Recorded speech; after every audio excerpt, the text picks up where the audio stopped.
It was near enough just under 2 years ago when this dreadful lurgy started to hit the world. Yesterday, I was watching a report on Al Jazeera about two journalists who had to hide their ID basically because they were there on the countdown of the lockdown of Wuhan. And today I would like to share their experience with you of the countdown to the lockdown and how 300,000 people escaped Wuhan before 10 a.m. on the 22nd of January 2020.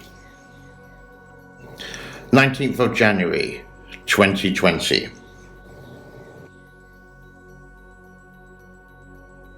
Here you can see a map of China. You can see where Wuhan is, and you can see this, the epicenter, the center of the outbreak of COVID-19. And you can see in the pink color how it's starting to spread to different cities close by to Wuhan. This basically was 68 hours, 16 minutes and 57 seconds until lockdown. This is one of the hospitals in the city of Wuhan, and they were starting to get cases to come in. Eyewitness reports and posted on social media.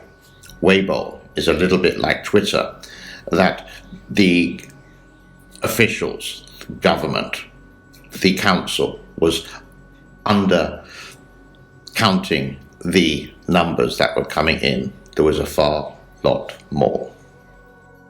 If we move on to the 20th of January 2020, time near enough until lockdown, just under 24 hours. You can see the map now.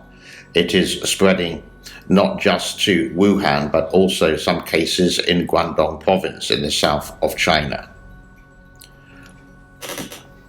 5:25 until lockdown. Weibo starts to report fleeing Wuhan at midnight. It was announced that the next day Wuhan would be locked down at 10 a.m. in the morning. Many people tried to leave the city, and they could. 10 a.m. was the closure of the city. Trains, buses, airports were all packed. You can see from the pictures here. Some people did have high temperatures and they weren't allowed to leave. They went into quarantine, isolation.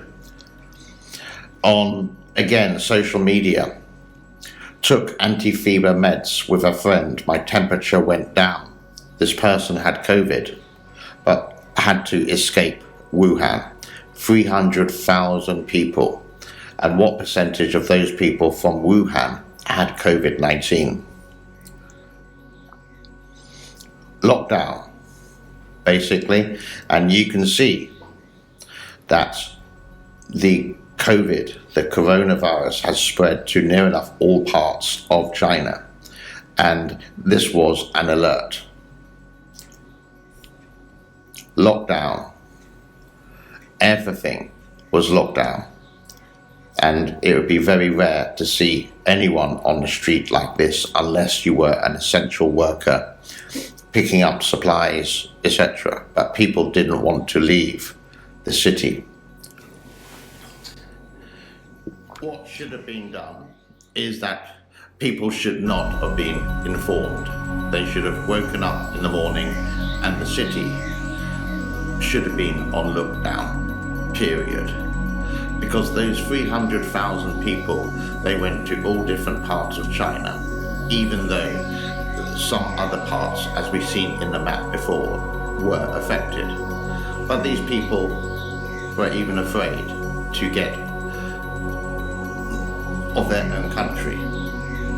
So they went overseas. They had a passport, they had a visa, they had friends, etc. And they did.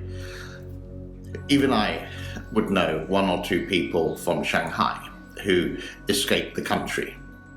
one of the content creators on YouTube, a guy called Kirk from Canada, lives in Nanning, did exactly the same, and then realized that the place he was at was worse, and then went back to China and moaned about quarantine and broke quarantine.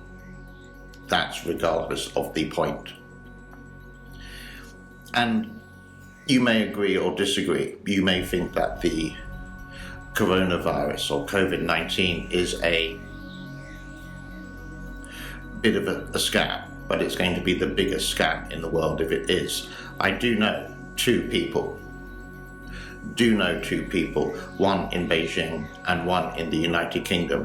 One is just who had caught the new variant of the virus. I've forgotten the actual name as I'm doing this. And I do wish that person well. Food for thought. And I would like to thank you for your time. My name is James. Investigations on the James Neil Cooper Show. Be good, be well, be safe. Thank you.